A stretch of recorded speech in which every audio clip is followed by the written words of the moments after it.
It's an Arizona Coyotes game day, game number 82 of 82.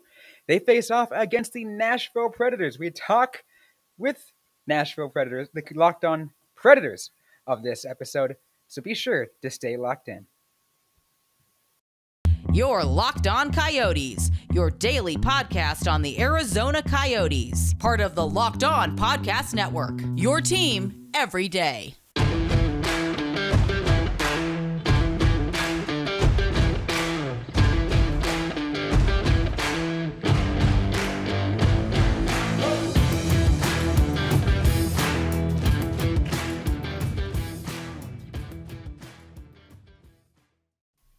Welcome to the show, everybody. This is Locked On Coyotes. I am your host, Robyn Leaño.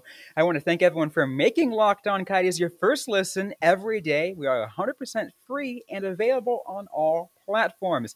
As you can tell, Carl Pavlik is off today, so I decided to bring in another guest from Locked On Predators, Ann Kimmel, from joining us. Ann, thanks for joining us on this episode as we get ready for the final game of the season.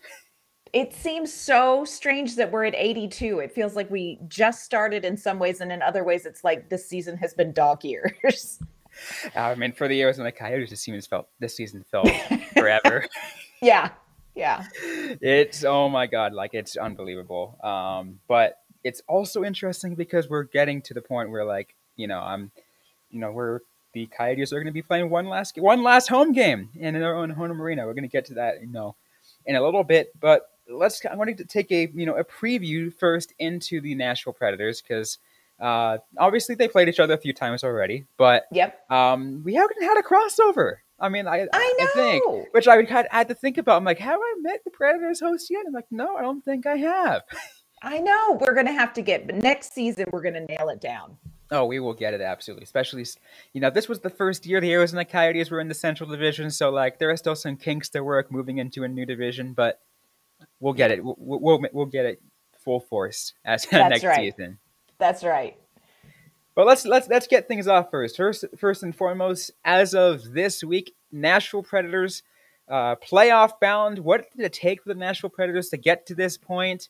How are you liking this team as they get ready for the postseason? This team going into the season, expectations were actually relatively low for this team. Even the general manager referred to it as a competitive rebuild.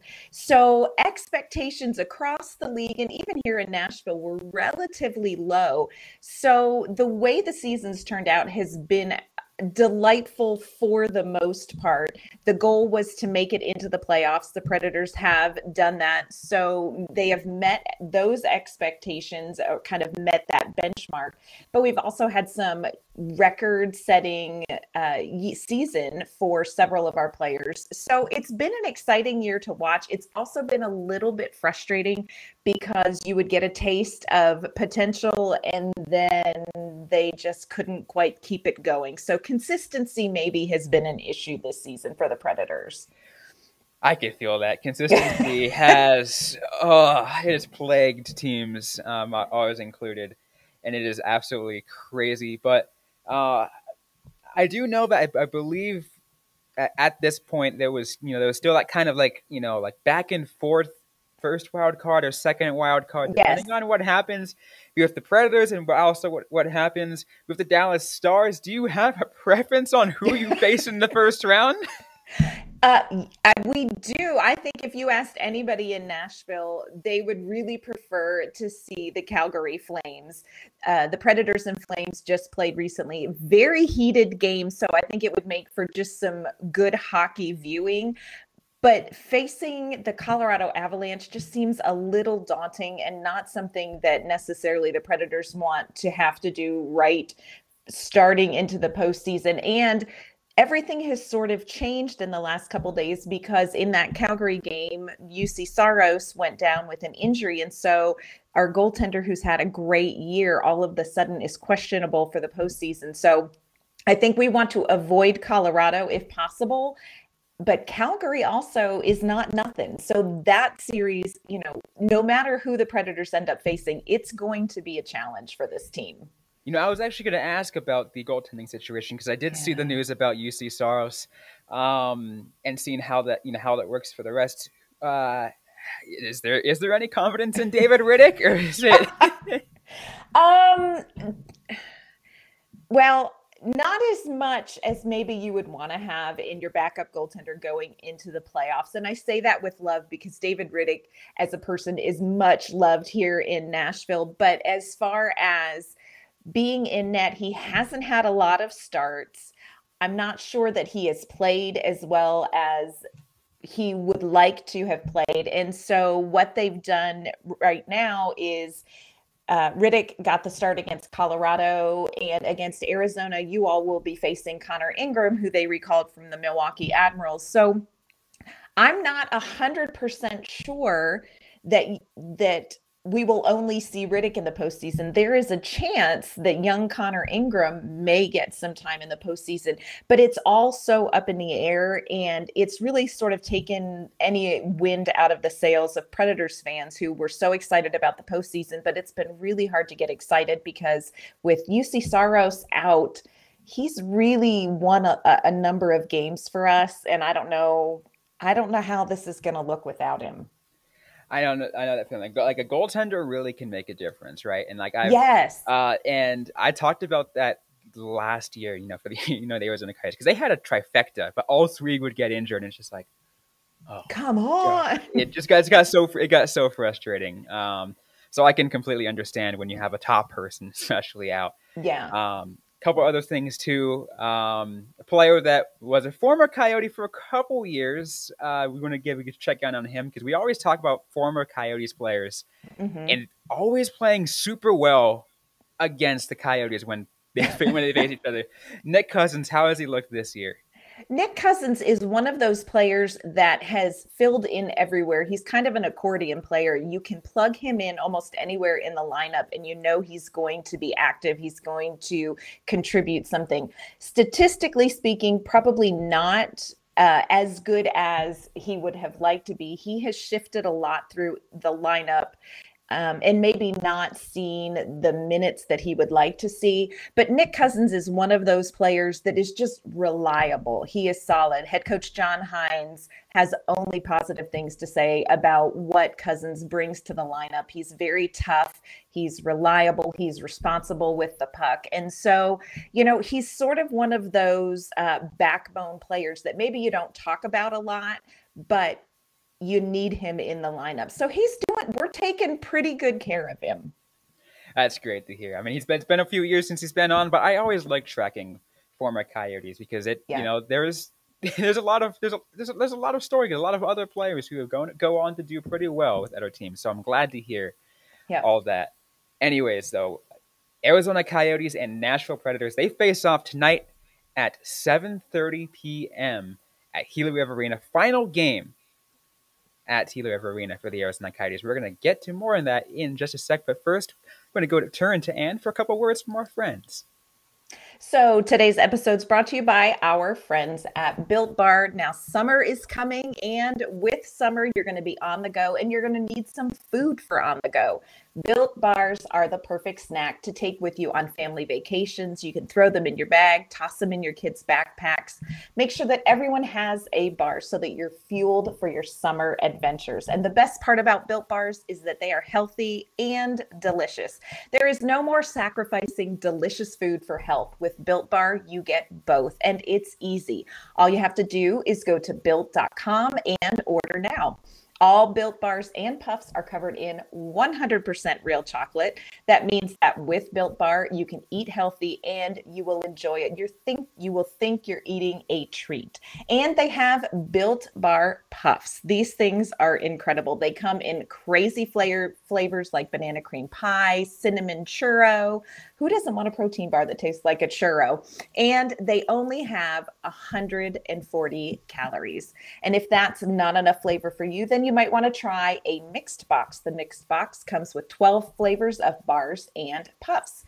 Built Bar makes sure that there is something for everyone. And my favorite flavor is Cherry Barcia. Now, I will say we've had fights in our house over the churro, so it's not nothing either. Most Built Bars contain 130 calories, 4 grams of sugar, only 4 net carbs, and packed with 17 grams of protein. If you compare that to a candy bar usually has 240 calories, 30 grams of sugar, and dozens of net carbs. So go to built.com to get all your favorites: banana cream pie, raspberry, double chocolate, so many more flavors. They are all delicious, and new flavors are coming out all the time. So check them out at built.com.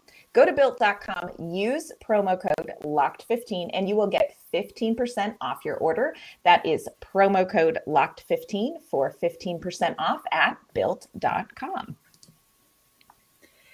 So let's continue this episode of Locked On Coyotes. Robyn Leaño and Ann Kimmel of Locked On Predators on this episode as we get ready. Countdown to the Arizona Coyotes versus Nashville Predators, game 82 of 82. I'm now going to turn the mic over to Ann as she's going to ask me some questions about the Arizona Coyotes. So one of the things that we do on Locked On Predators after a game is we talk about what's our one word. But I want to ask you kind of what's one word that you would use to summarize the Arizona Coyotes season this year? Oh, you can swear if you need to. I'll just say chaos. Yeah. Because this team, and I mentioned the inconsistencies. We talked about consistency problems before. I said, consistency is huge. And they start off with an 11-game losing streak, and then they go on to, win a couple games and whatever, steal some games. You have, a goaltender in Melka who will go ahead and, get 45 save games and sometimes even a shutout on those. And it's just like, what are you doing? They go and, come back in the third period on 3-goal deficits that they did twice in just the last week. It's like, what? Yes. Like, this team just doesn't make sense. No, that's frustrating. It's almost easier if you know what to expect and they deliver on that every time.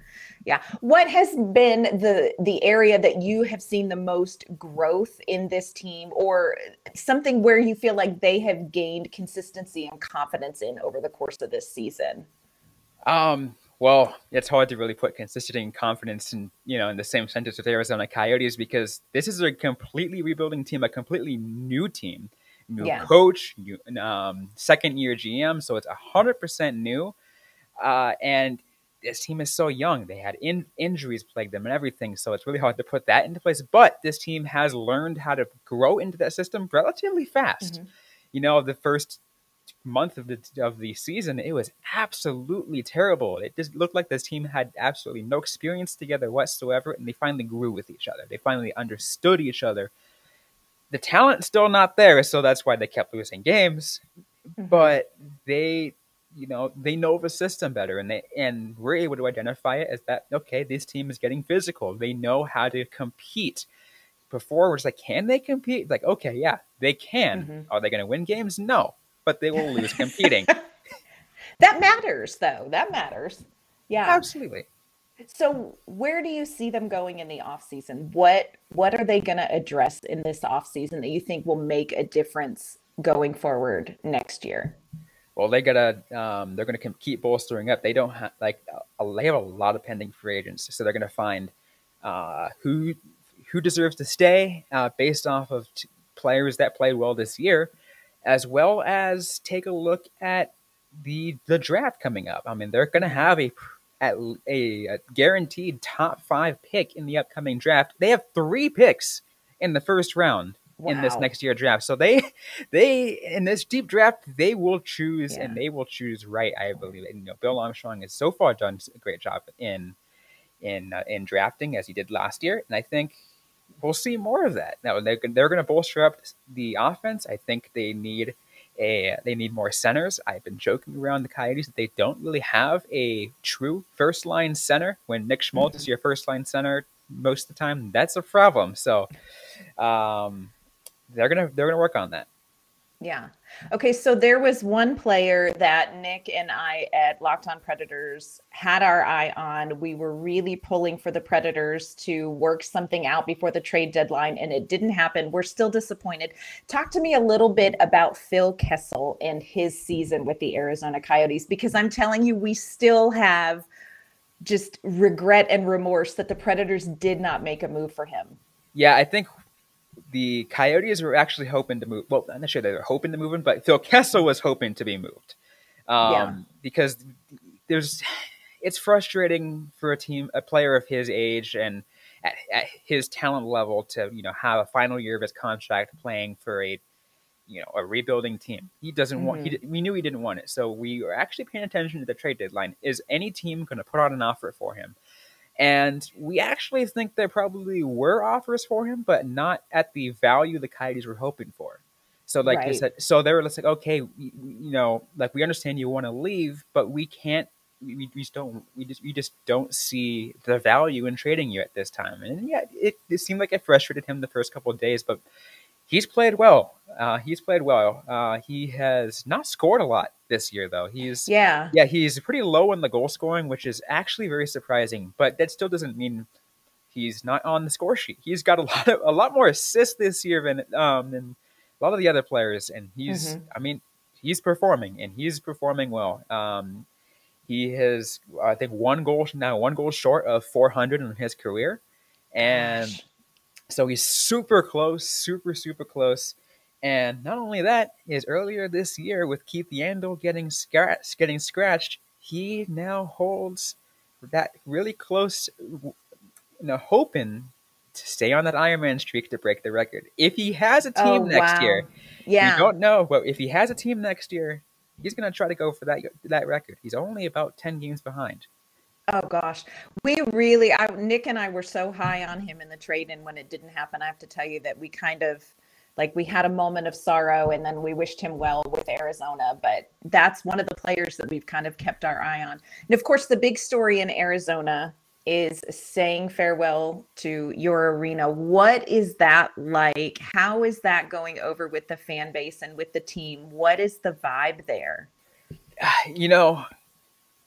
I wish this were the case where we can go back and look at the time in Gila River Arena with a lot of happiness, but there's not. I mean, a lot of guys, a lot of fans, a lot of players, and whatever, they will happily share happy memories.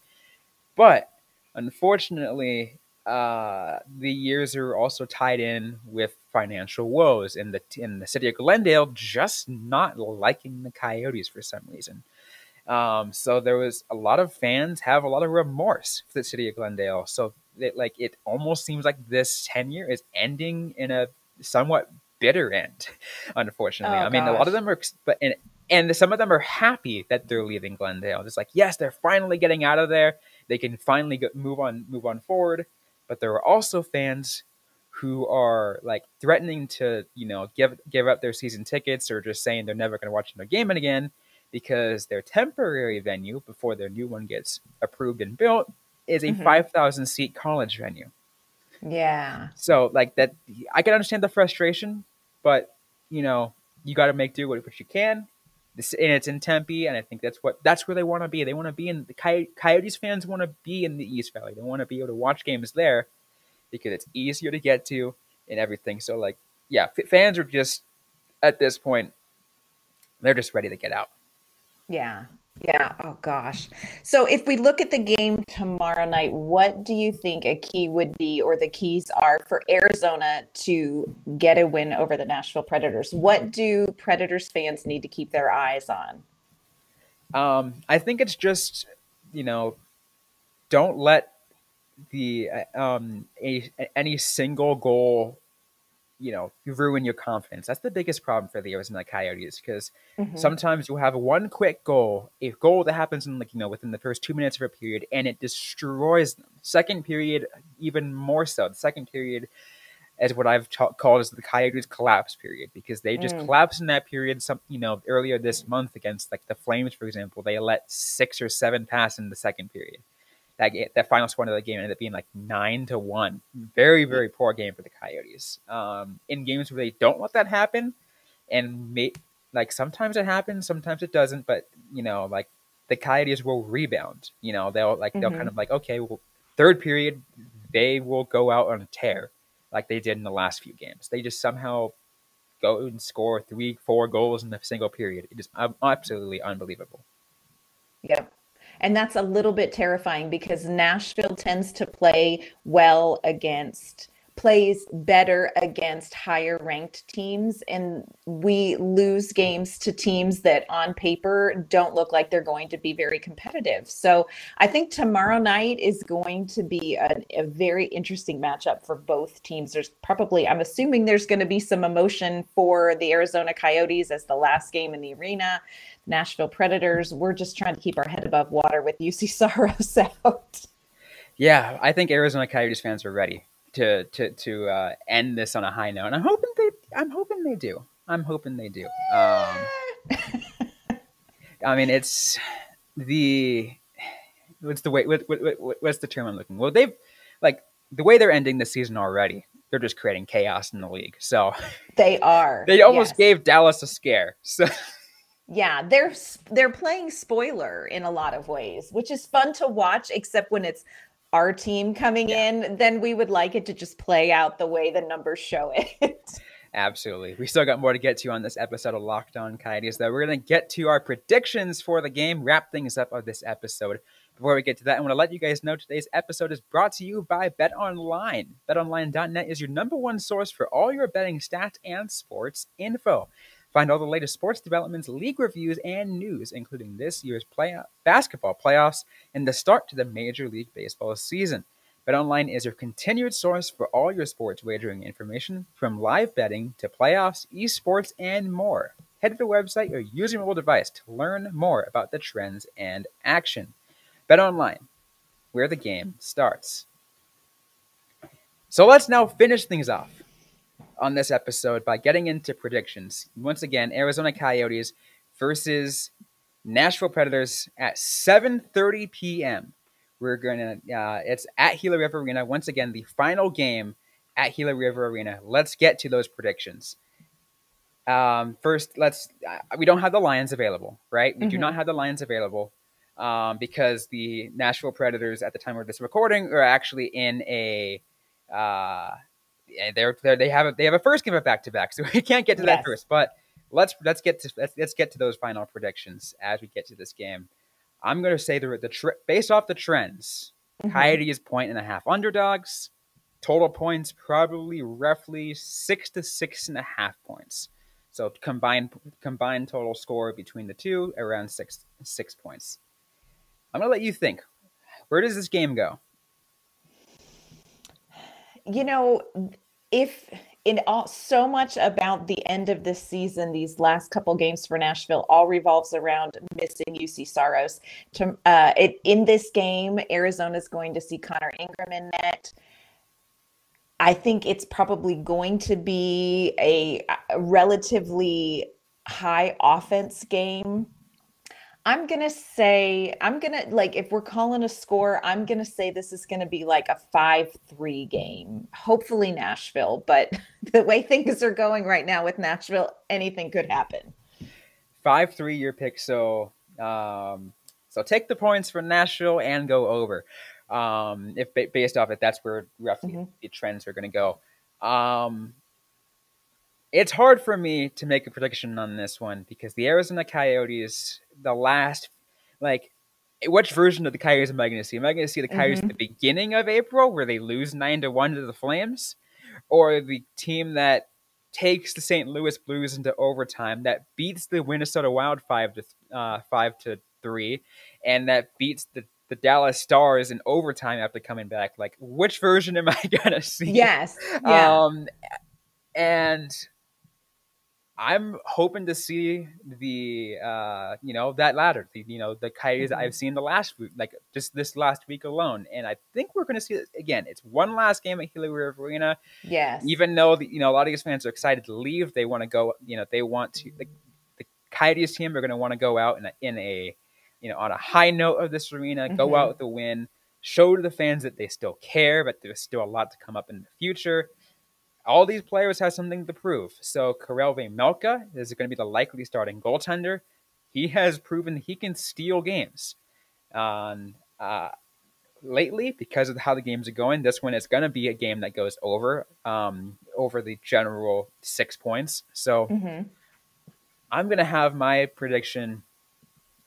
The the same exact score as the previous game for the Arizona Coyotes over the Dallas Stars. Maybe not over an overtime game, but it's going to be a 4-3 Arizona Coyotes win.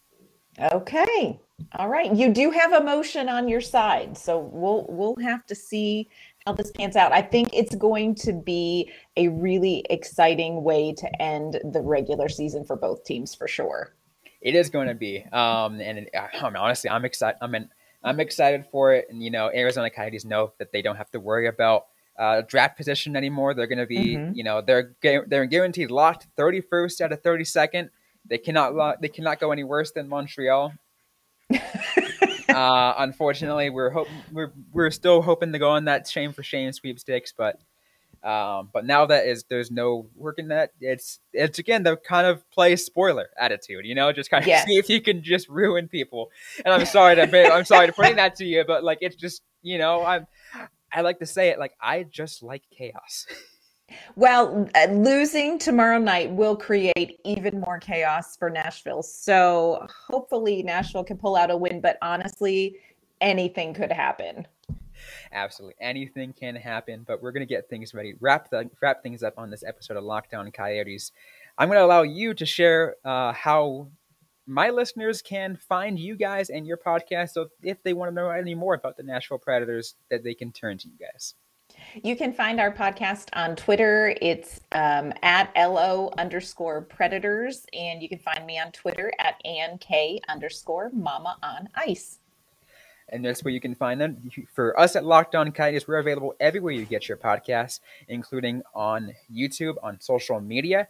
We are on Facebook, facebook.com/LockedOnCoyotes, on Instagram at LockedOnCoyotes, and on Twitter at LO_Coyotes. And while I am personally at Robyn_Leaño. That is Robyn with a Y_LEANO. You can interact with us, ask the question you might have, and I can answer them right back or on a future episode of the Locked On Coyotes podcast.